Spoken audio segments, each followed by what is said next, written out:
Welcome back. সকলকে স্বাগত জানাচ্ছি স্টোরি টেলার অনির্বাণ চ্যানেলের সম্পূর্ণ নতুন একটি গল্পে। আজকের গল্পের নাম শেষ ট্রেনের যাত্রী। অনেকেই বলে রাত 12টার পর কিছু রাস্তা মানুষের জন্য থাকে না, কিন্তু আজ যে ঘটনাটা বলবো সেটা শুধু রাস্তা নয়, একটা ট্রেন যা আজও চলে। এই ঘটনাটা 2019 সালের শীতকালের। আমি তখন কলকাতার বাইরে এক বেসরকারি কোম্পানিতে নাইট শিফট করতাম। ডিউটি শেষ হতো রাত 12:15। সেই সময়ে বাড়ি ফেরার একমাত্র ভরসা 12:35-এর শেষ লোকাল ট্রেন। প্রথম কয়েকদিন সব স্বাভাবিক ছিল, কিন্তু এক রাতে সব কিছু বদলে যায়। সেদিন স্টেশনে ঢুকেই অদ্ভুত একটা ব্যাপার চোখে পড়ে।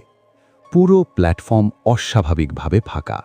না কোনো দোকান খোলা, না কোনো হকার, না কোনো পুলিশ। ঘড়িতে তখন 12:32। হঠাৎ দূর থেকে ট্রেনের হর্ন শোনা গেল, কিন্তু শব্দটা যেন স্বাভাবিক ট্রেনের মতো নয়, অনেকটা ভারী, দীর্ঘ আর কেমন যেন কান ফাটানো।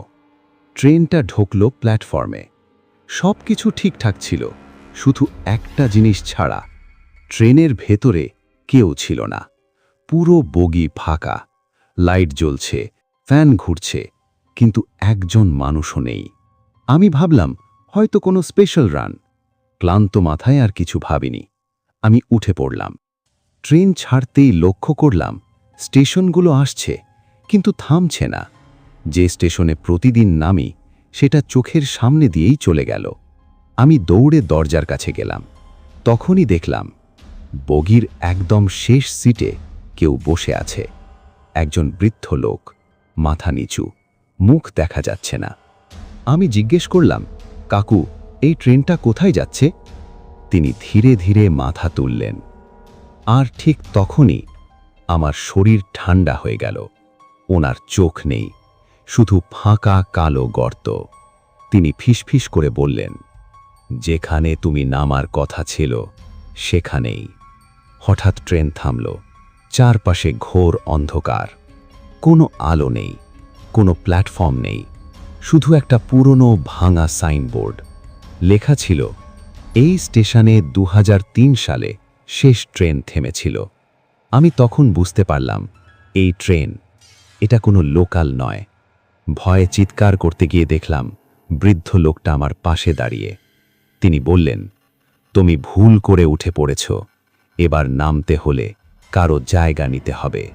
তারপর আর কিচ্ছু মনে নেই। আমি চোখ খুললাম স্টেশনের বাইরে। চারপাশে লোকজন। একজন পুলিশ আমাকে দেখে চমকে উঠল। সে বলল, আপনি বেঁচে আছেন? আমি কিছুই বুঝতে পারছিলাম না। পরে জানতে পারলাম আমি যে ট্রেনে উঠেছিলাম সেই ট্রেনটা 16 বছর আগে দুর্ঘটনায় পড়েছিল। সেই ট্রেনে থাকা সবাই মারা গিয়েছিল। তারপর থেকে প্রতি বছর একজন করে নিখোঁজ হয়। আমি সেই একমাত্র মানুষ যে ফিরে এসেছি। কিন্তু আজও রাতে ঘুমোতে গেলে আমি ট্রেনের হর্ন শুনি আর জানি ওরা এখনো একজন যাত্রী খুঁজছে। আজকের দ্বিতীয় গল্প, অভিশপ্ত জমিদার বাড়ির নিষিদ্ধ ডাক। কল্লোলপুর গ্রামটা যেন সময়ের আবর্তে থমকে আছে। চারিদিকে ঘন বাঁশঝাড়, বড় বড় দিঘি, আর তার মাঝে মাথা উঁচু করে দাঁড়িয়ে আছে মুখোপাধ্যায়দের পরিত্যক্ত জমিদার বাড়ি। স্থানীয়দের মতে ওই বাড়িতে পা রাখা মানেই সাক্ষাৎ যমদূতের সাথে মুলাকাত। অনিমেষ পেশায় একজন প্যারাসাইকোলজিস্ট।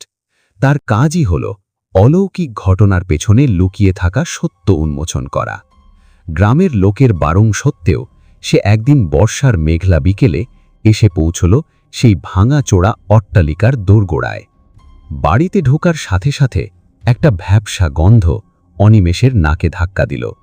পুরনো দেওয়াল আর শ্যাওলার মিশ্রিত গন্ধ। সন্ধে নামতেই আকাশ ভেঙে বৃষ্টি শুরু হলো। পকেট থেকে টর্চটা বের করে অনিমেষ দোতলার বড় ঘরের দিকে পা বাড়াল। হঠাৎ সিঁড়িতে একটা খসখস শব্দ। মনে হলো কেউ যেন তার ঠিক পেছনেই হাঁটছে।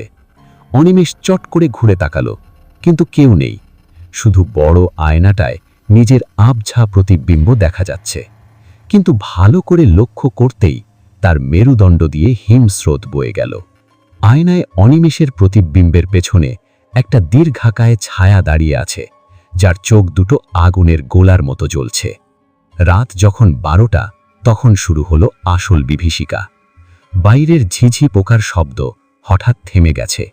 নিস্তব্ধতা এতটাই প্রগাঢ় যে নিজের হৃৎপিণ্ডের ধকধকানিও স্পষ্ট শোনা যাচ্ছে।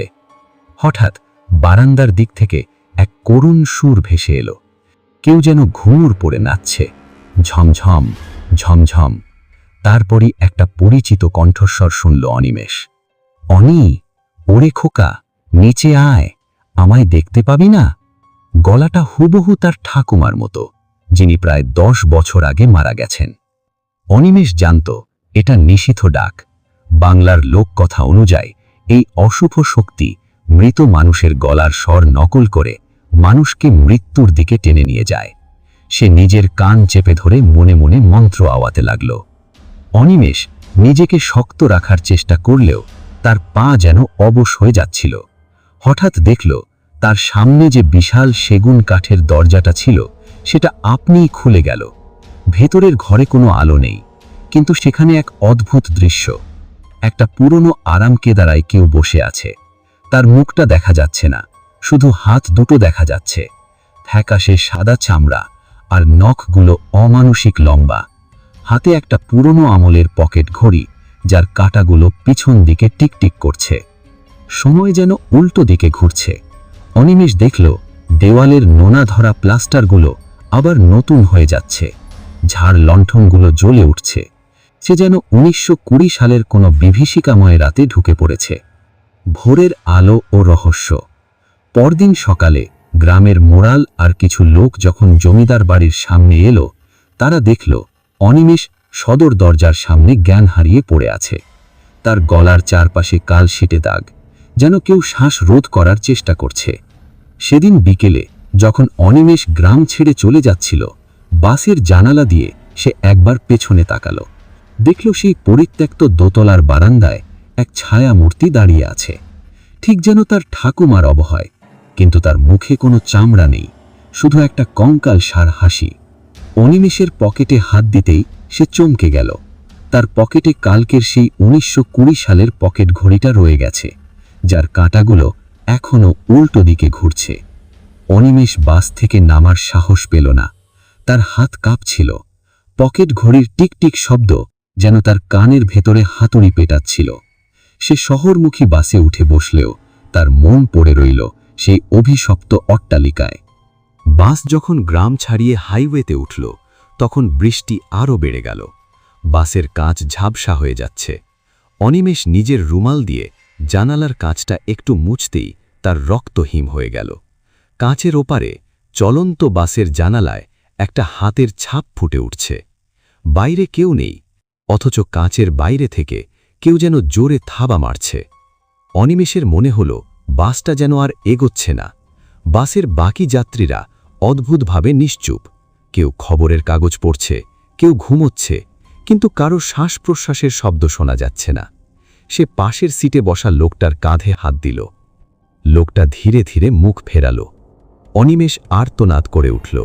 লোকটার মুখে কোনো চোখ নাক মুখ নেই, শুধু একটা সমান্তরাল চামড়ার আস্তরণ, ঠিক যেন সেই আয়নায় দেখা ছায়াটা মানুষের রূপ ধরে বাসে উঠে এসেছে। হঠাৎ বাসের সব আলো নিভে গেল। ঘুটঘুটে অন্ধকারে শুধু পকেট ঘড়ির শব্দ শোনা যাচ্ছে, টিক টিক টিক। পরদিন সকালে পুলিশ হাইওয়ের ধারে সেই বাসটাকে খুঁজে পায়। বাসটা একটা পুরনো অশ্বত্থ গাছের সাথে ধাক্কা খেয়ে দুমড়ে মুচড়ে পড়েছিল। আশ্চর্যের বিষয় হল বাসে কোনো ড্রাইভার বা অন্য কোনো যাত্রী ছিল না। বাসের একদম পেছনের সিটে পাওয়া গেল অনিমেষকে। তার দেহটা তখনও গরম, কিন্তু তার চোখ দুটো ভয়ে ঠিকরে বেরিয়ে আসছে। তার দুই হাতে শক্ত করে ধরা সেই রূপোর পকেট ঘড়িটা। পুলিশ যখন ঘড়িটা সরালো, দেখল ঘড়ির কাঁটা এখন আর ঘুরছে না। ঘড়ির কাঁচের ভেতরে রক্তের অক্ষরে লেখা ছোট একটা চিরকুট। তুই তো চলে গেলি অনি, কিন্তু তোর ছায়াটাকে আমাদের কাছে ফেলে রেখে গেলি। এবার তোকে ফিরে আসতে হবে।